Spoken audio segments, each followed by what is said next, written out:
Las pocas representaciones que han quedado en relieves egipcios nos muestran nuevamente métodos arcaicos y poco efectivos de precisión. Cuerdas de palma, observación visual. El único metal de que disponían era el cobre, pero en tal distancia de 230 metros, las diferencias diurnas de más de 20 grados entre las 10 de la mañana y las 2 de la tarde representa una dilatación del cable de más de 80 centímetros. El error de medida de 3 milímetros representa un control de la temperatura de 0,2 grados, cosa impensable para cualquier topógrafo que necesita las cintas de ínbar, una aleación de hierro y níquel de bajo coeficiente de dilatación térmica para conseguir casi lo mismo que los egipcios. Termómetros, conocimiento de la física de los metales, equipos ópticos y tan solo lo que se ha encontrado en las excavaciones son cuerdas de palma, que es lo mismo que tener la evidencia de que los egipcios podían viajar a 200 kilómetros por hora y tan solo encontrar en papiros y relieves la inconfundible estampa de un famélico camello. Pues si la medición de las distancias supera todos los condicionantes, la goniometría no se queda a la zaga. La goniometría es la ciencia de la angulación y constituye en la Gran Pirámide el punto crucial de discrepancia entre el análisis arqueológico conducido filológicamente y el análisis arqueológico que utiliza elementos tecnológicos. El instrumento primitivo que corresponde a nuestro teodolito era el astrolabio, y el antecesor del sextante fue la ballestina o bastón de Jacob. Con cualquiera de estos instrumentos el error que se cometía era del orden de 30 minutos.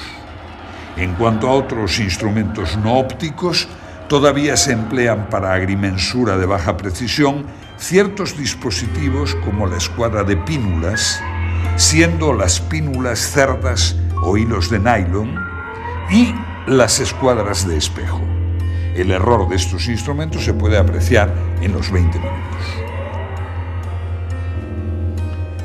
Cuando pasamos a estudiar la goniometría egipcia, nos encontramos con la sorpresa de que aquellos tecnólogos medían ángulos con la precisión de un segundo de arco.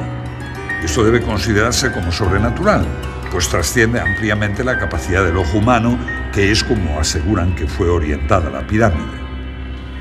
El ángulo noroeste de la Gran Pirámide mide 89 grados 59 minutos 58 segundos, lo que, tratándose de un replanteo, es indicativo de una precisión del orden de un segundo.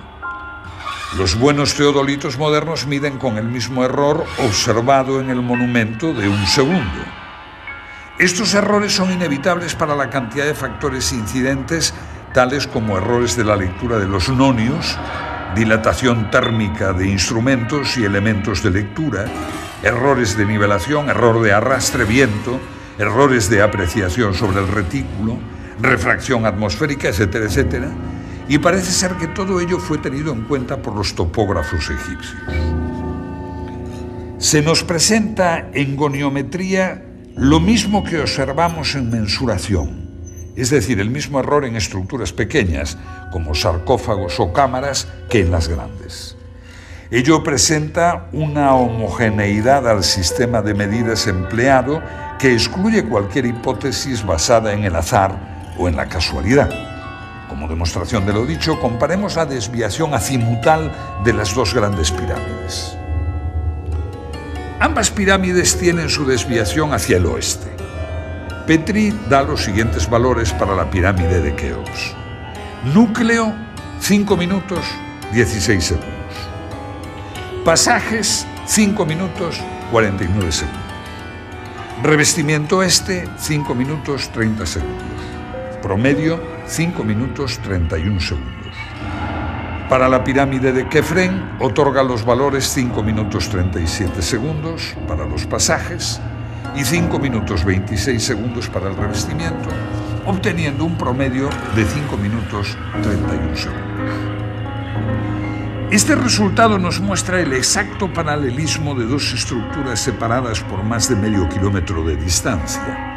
En ambos casos, el instrumento necesario para efectuar medidas de esta precisión debió tener un error por debajo del segundo. Como puede apreciarse en la tabla azimutal, el cuerpo de la pirámide de Keops, sus pasajes y su revestimiento del lado este se encuentran en un exacto paralelismo que coincide asimismo con el del revestimiento, cuerpo y pasaje de la pirámide de Kefren.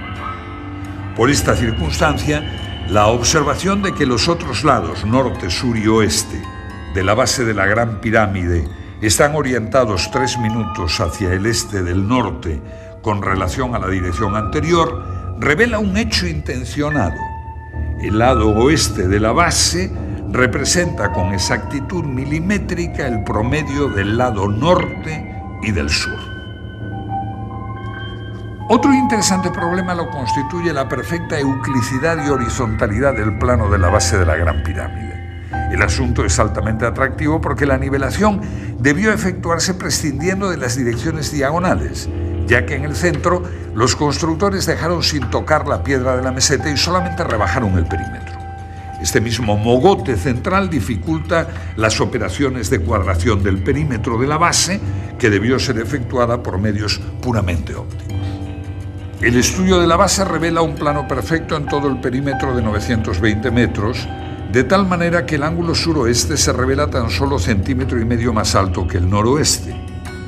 Sobre la diagonal de 325 metros, esto representa un error de 0,04 milímetros en homogeneidad con todos los errores relativos que hemos calibrado.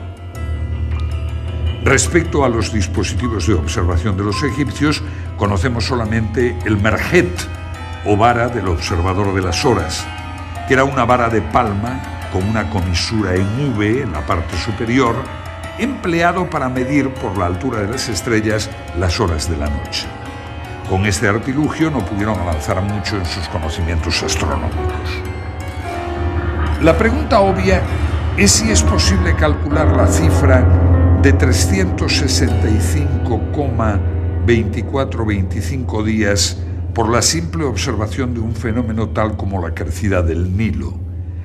La meteorología no presenta un grado de regularidad que permita estadísticas de esta exactitud.